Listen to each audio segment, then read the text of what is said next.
grew up in the amusement park down there. It's called Tivoli. Yeah. And I've been playing music from I was 5 until I was 16. Yeah. You know, in the special garden, Tivoli garden. Okay. Yeah. It's like small soldiers, you know. So I played the flute and I played trumpet and trombone and so on. Yeah. And didn't know I was going to be an architect. So, but I've been traveling around in Europe. Been making a little bit of this and a little bit of that, you know, before you find out what you want to be something creative, but should it be a piano musician or should it be a designer or making wood or some kind of things. So, but I ended up as an architect. And by coincidence, I began to work with light in public spaces because in a project there was nobody that knew anything about it. So we had to find out what have people done around the world to do with public space in the evening. Okay. And it was not the architect, this was all the engineers. It was just a matter of road planning for the cars. And nobody had thought about how to make them pleasant for people living in there.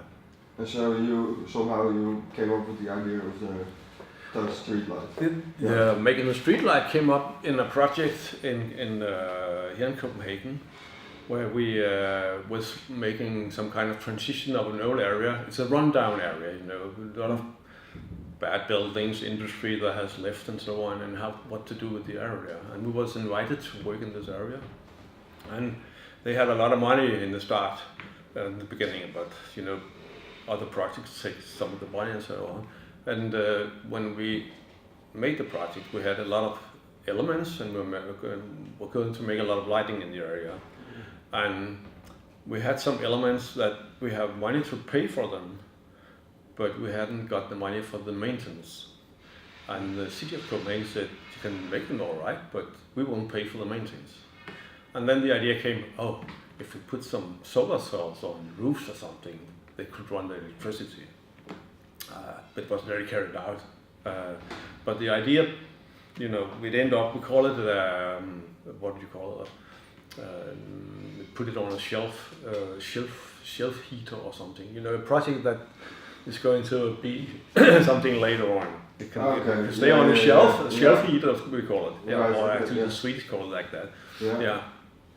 But then in 2005, I was involved in a big project near the university at Roskilde University, and a brand new area had to be developed, and we got some money from a Danish architectural foundation who said, can you do something that would be for the benefit of all the cities in Denmark, or broader than that, making something like we have had something called cheaper and better housing.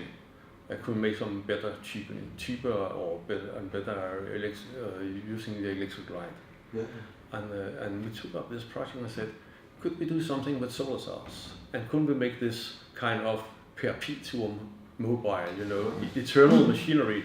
So we found out that we could place solar cells on the column.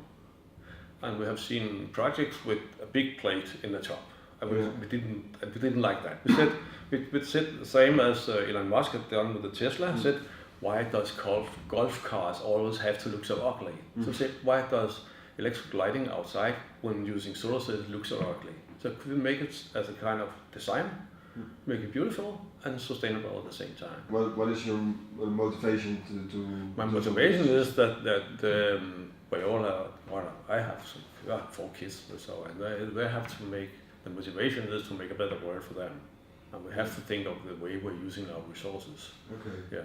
So this is a big part of it, and that's also why we have been involved in this project, making wooden poles, because using wood for poles is a reproducible material. You just plant a new tree in the wood, and you can harvest it all the time. Okay. Yeah. But of course, it's also this problem when you're using those columns are made of aluminium. You can reuse aluminium, but the process making the aluminium costs a lot of energy. You have to heat it up a lot because